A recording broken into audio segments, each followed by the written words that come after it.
Dalawang miyembro ng Communist Terrorist Group ang nasawi sa magkahiwalay na sagupaan sa Barangay San Francisco at Barangay Cuenco sa nasabing bayan.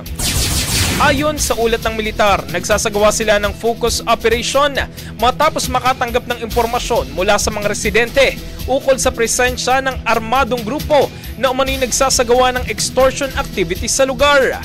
Unang naganap ang engkwentro noong March 23 sa Barangay Cuenco sa pagitan ng 19th Infantry Battalion at tinatayang nasa 15 miyembro ng Sub-Regional Guerrilla Unit ng Sub-Regional Committee Emporium sa ilalim huya ng Eastern Visayas Regional Party Committee.